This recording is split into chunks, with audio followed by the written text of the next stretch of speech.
They thought that interview would break her. They thought the cheap suit, the worn shoes, the shaky voice made her easy to dismiss. So they laughed. Not quietly, but the kind of laugh that strips you bare in front of strangers. A laugh that says, "You don't belong in places like this." She walked out without saying a word. Not because she was weak, but because she understood something they didn't. A woman with nothing left to lose is a woman you should fear. That day didn't destroy her. It awakened her. And one day, when she returned to that world they guarded so proudly, she wouldn't be auditioning for a seat at the table. She'd be the one owning the building. If stories of women rising from humiliation to power speak to you, hit like and subscribe. It helps this message reach someone who's still fighting their way out. They didn't whisper. They didn't look away out of politeness. They laughed, openly, boldly, as if her presence in that room was a joke they had all been waiting to tell, and she felt every second of it. The cheap fluorescent light above her buzzed as the laughter echoed, sharp, metallic, the kind that digs under your skin and stays there. Her palms were sweating, her throat tight, her clothes, clean but old, suddenly felt like a spotlight announcing her poverty to the world. She didn't defend herself. She didn't fight back. She didn't even lift her eyes off the table, because a part of her still believed that maybe they were right. But here's the part they'll never understand. A woman who leaves a room in silence isn't walking away defeated. She's walking away loading the gun. And that day, without knowing it,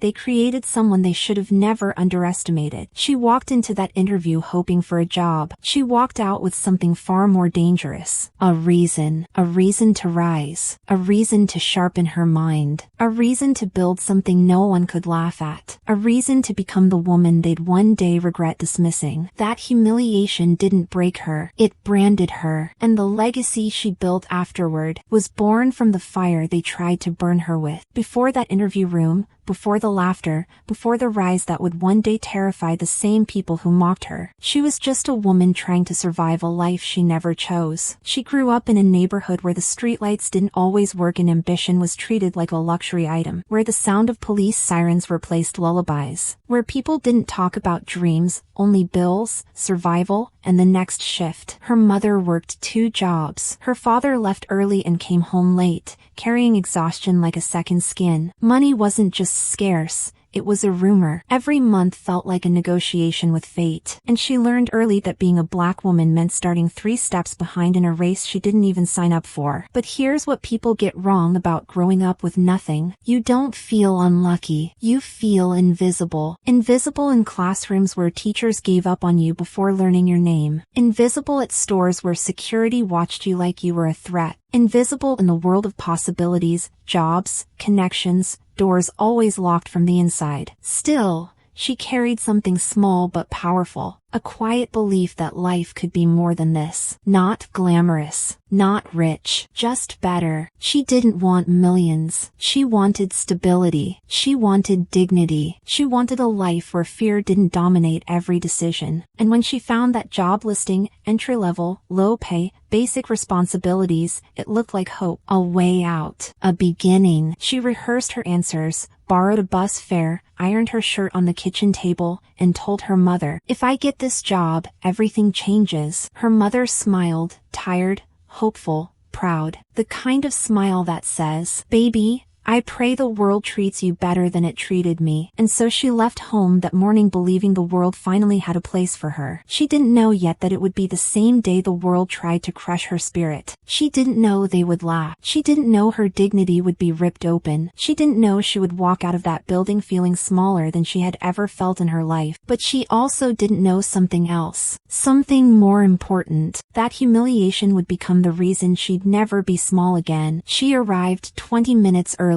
Not because she was eager, but because the buses never ran on time, and she couldn't afford the risk of being late. Her shoes were polished as best as age allowed, her hair pulled back neatly, her resume printed at the public library the night before. Every detail meant to say, "I may not have much, but I am trying." The building towered over her. Cold glass, sharp lines, everything she was not. But she forced herself through the revolving doors anyway, feeling both proud and terrified. When they called her name, she stood up with her folder pressed against her chest like armor. She didn't know they'd already judged her. From the moment she stepped in, from the moment they saw her, the interview panel looked like they were carved from the same block of arrogance. Polished suits, expensive watches, tight smiles that never reached their eyes. She sat down, heart pounding, hands trembling. The first question wasn't a question at all. "Is that what you chose to wear today?" A woman on the panel smirked. A man tried to hide a laugh. Someone whispered something under their breath, and the room erupted in an ugly, familiar kind of amusement. Her chest tightened. Heat climbed her neck. She kept her eyes on the table to hide the shame clawing its way up. Then came the words, the ones that carved themselves into her memory like a scar. "People like you should apply for jobs you can actually handle. People like you." As if her entire existence had been categorized, boxed, and dismissed in 3 simple words. Her throat burned, not from tears, from humiliation so sharp it tasted metallic. Every second felt like a punch she wasn't allowed to block. She wanted to speak, wanted to defend herself, wanted to scream that she was capable,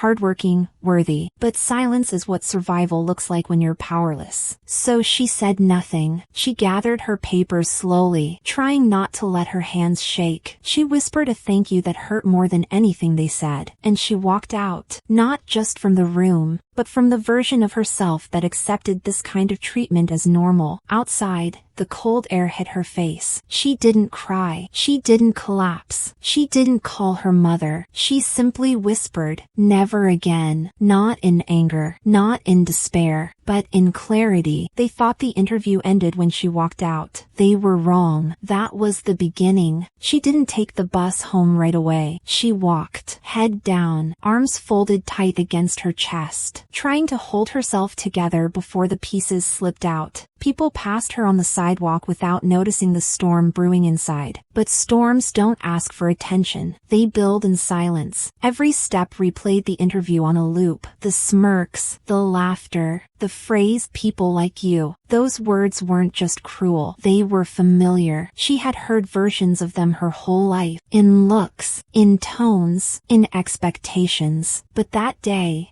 they landed differently. That day, they hit bone. She reached a bus stop bench and sat down, feeling the weight of every moment she had ever tried to rise, only to be pushed back down. For the first time in years, she felt something she had never allowed herself to feel fully. Rage. Not the loud kind, not the destructive kind, but the cold, focused, surgical rage that only the deeply underestimated understand. It wasn't rage at them. It was rage at the way she had accepted so little from life. Rage at her own fear. Rage at every moment she had played small because she believed that was her place. She took out her reflection in the bus stop glass, saw her tired eyes, her cheap clothes, her defeated posture, and didn't see a failure. She saw a woman who had been surviving on crumbs, in a world where others feasted. And for the first time, she felt something ignite under the shame. "If this world won't give me a seat," she whispered to herself, her voice low,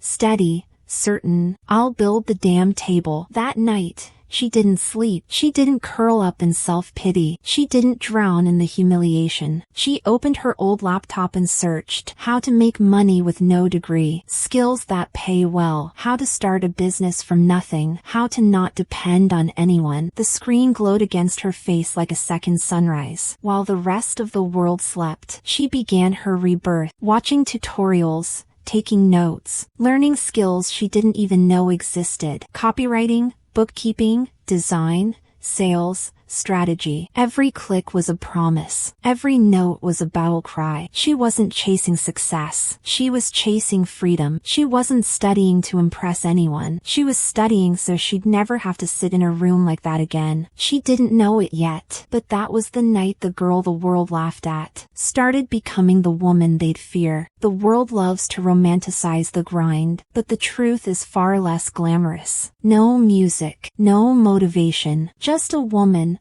alone in a dim room, choosing to fight when no one is watching. She worked before dawn and long after midnight, not because she was inspired, but because survival demanded it, because humiliation had carved a wound so deep that effort became anesthesia. She learned fast. Pain makes you focused. She studied until her eyes ached, practicing skills she'd never heard of months before. She learned to write words that made people buy. She learned to analyze numbers until they told her their secrets. She learned design, branding, negotiation, not perfectly, but persistently, and persistence beats talent. When talent is comfortable, she failed over and over, but failure didn't scare her anymore. Not after what she'd already endured. Rejection emails? She took them personally for 5 seconds, then used the next 50 to improve. People ghosting her online? She learned to follow up with the precision of a surgeon. Clients trying to underpay? She learned how to say no, with a confidence she didn't yet feel. Slowly, so slowly she almost didn't notice.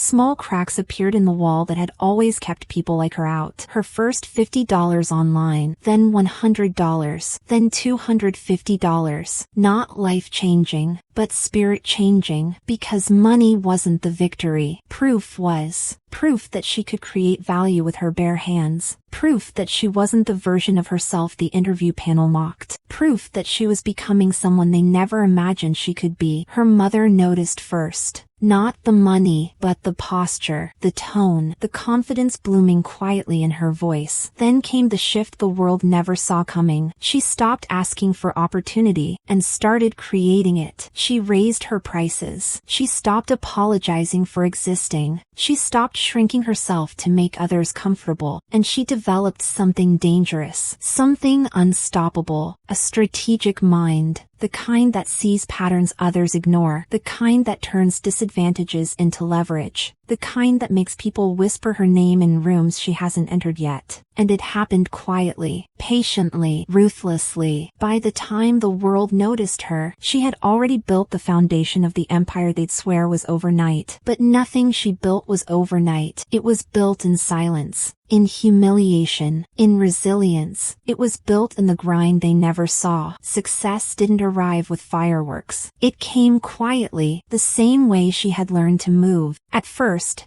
she still felt like an imposter. Every new opportunity felt too big, every room too polished, every decision too heavy. But something had shifted in her. She no longer entered rooms hoping to be accepted. She entered analyzing them. Who has the real power here? Who's pretending? Who's insecure? Who's desperate? Who's hiding something? Humiliation had sharpened her vision. Poverty had trained her instincts. Silence had taught her to listen between the lines. And now those skills, the ones no college teaches, became her greatest advantage. She watched people lie smoothly, promise boldly, negotiate sloppily. She saw every weak spot, every unspoken intention, every insecurity dressed in expensive clothing. She wasn't intimidated anymore. She was studying. Her clients noticed the change before she did. They trusted her judgment. They relied on her clarity. They came to her for solutions they couldn't find elsewhere. And word spread. A woman who once couldn't get a job interview without being humiliated was now advising people who owned buildings, ran businesses, wore the suits she used to feel unworthy next to. But she didn't brag. She didn't post motivational quotes. She didn't announce her rise. She remembered the laughter. She remembered the cheap chair in that interview room. She remembered the look they gave her, like she was wasting their time. And that memory kept her sharp. Every new contract she won felt like reclaiming a piece of dignity they had tried to strip away. Every professional victory was a quiet reminder. I didn't rise to impress you. I rose so you'd never have power over me again. Her strategies became bolder, her decisions cleaner, her goals sharper. She was no longer playing defense. She was building, intentionally, strategically, relentlessly. The world began calling her talented, gifted, unnatural, but they didn't know the truth. She wasn't born brilliant. She was forged in humiliation, in poverty, in silence. By now,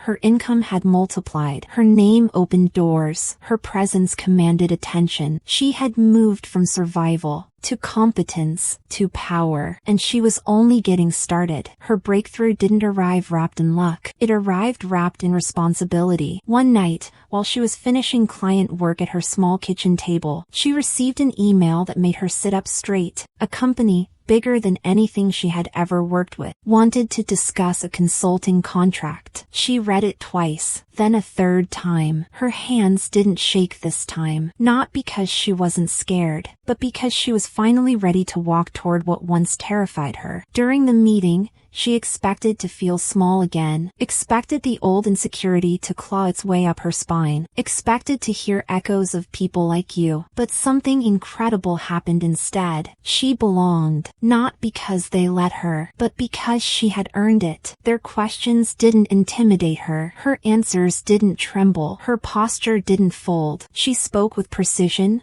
clarity, authority, the voice of a woman who had been hardened by circumstances, but sharpened by choice. Halfway through the conversation, she realized something stunning. They needed her more than she needed them. 2 weeks later, she signed the biggest contract of her life. The payment hit her account, and she didn't scream, or cry, or celebrate. She just stared at the numbers that once felt impossible, and whispered, "You don't get to laugh at me anymore." That contract didn't just change her income, it changed her identity. She upgraded her systems, raised her rates, rebuilt her brand, hired her first assistant, then another, then a small team. She began turning one opportunity into 5, strategizing like a chess player who always sees 3 moves ahead. Her clients doubled, then tripled. She was booked out months in advance. And the world, that same world that once dismissed her, started calling her impressive, sharp, impossible to ignore. But she knew the truth. Her success didn't come from brilliance. It came from the humiliation that forced her to evolve. What they meant to break became her weapon. What they meant as an insult became her motivation. What they tried to crush became the foundation of her empire. And the day she realized that no one could ever make her feel small again was the day she truly became powerful. Because money was no longer her validation. It was her leverage. She never planned to go back. Not to that building, not to that company, not to the room where her dignity was once stripped bare. But fate has a way of circling back, especially when you rise high enough to be seen by the very people who once dismissed you. One morning, her assistant walked in with a folder, a proposal, a potential partnership, a company needing strategic help. She skimmed the documents until her eyes froze on the logo. It was them, the same company, the same industry, the same floor, the place where she had once been laughed at for daring to want a future. She didn't feel fear. She didn't feel anger. She felt clarity. Her assistant asked, "Should I decline the meeting?" She closed the folder slowly, calmly, elegantly. "No," she said. "Schedule it. I think it's time." When she arrived, the front desk staff stood a little straighter. Her heels clicked across the marble floors. People glanced up, curious, perhaps impressed, perhaps intimidated. She looked nothing like the girl they had mocked. Her clothes were tailored, her posture unbreakable, her presence powerful enough to bend a room without raising her voice. She was escorted to the conference room, the same floor as before, but this time they were waiting for her. The executives stood when she entered, offered her water, coffee, respect. They treated her like someone valuable, not because they remembered her, but because her reputation entered the building before she did. And then, midway through introductions, she saw him, one of the panel members, older now, still polished, still arrogant, but suddenly, visibly uncomfortable. He recognized her before she acknowledged him. His eyes widened, his posture stiffened, his smile faltered, because he realized, too late, that the woman standing before him was the same woman he had once humiliated publicly. But she didn't revel in it, didn't smirk, didn't seek revenge. She stayed silent, calm, unshaken. Power doesn't need to announce itself, it just needs to be present. After the meeting, As she gathered her folder, he approached her, hesitant, soft-voiced, a man who suddenly understood the consequences of cruelty. "You look familiar," he said. She paused, turned, met his eyes with the same controlled expression she had learned to master. "I was in this building once," she replied. "A long time ago." He swallowed hard, searching her face for memory. She ended the search for him. "You laugh." A simple sentence, delivered quietly, without emotion, but it hit him harder than any revenge ever could. He opened his mouth to apologize, but she lifted a hand, graceful,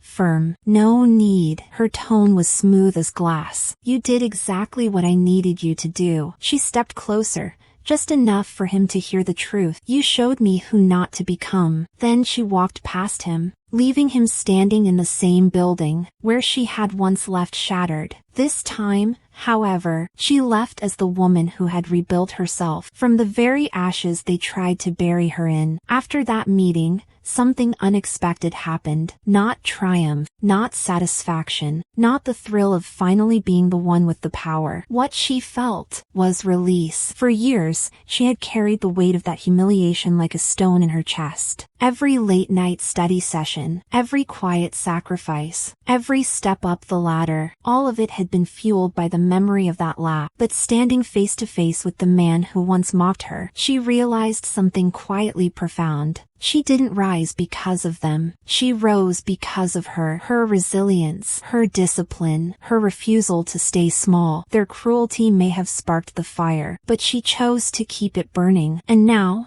standing at the top of the life she once thought she didn't deserve, she understood the truth. Revenge is temporary. Legacy is permanent. So she shifted her focus. Instead of proving them wrong, she started proving others right. The ones who believed in her. The ones who reminded her she was more than the world's expectations. She began mentoring young women, especially Black girls who were told they were too much or not enough. In the same breath, she created opportunities she never had, paid for courses she once couldn't afford, offered internships to people who didn't have the right background, because she knew firsthand how rigged the system was. She hired from neighborhoods like the one she grew up in, walked into schools no one bothered to visit, told her story without polishing the pain, not to inspire pity, but to ignite potential. Her success stopped being about her climb and became about who she pulled up with her. And that's when her impact became undeniable. Not in money, not in power, but in people. And lives changed because she refused to let the world define her. Her mother saw it. Her community felt it. Her clients respected it. Her enemies, they stayed silent. Not out of fear, but out of recognition. Because somewhere along this journey, she stopped being the girl who walked into that interview, hoping for a chance. She became the woman who built chances for others. The woman who turned humiliation into momentum. The woman who turned poverty into clarity. The woman who turned nothing into everything. And one night, long after the world had quieted, she looked at her reflection, older,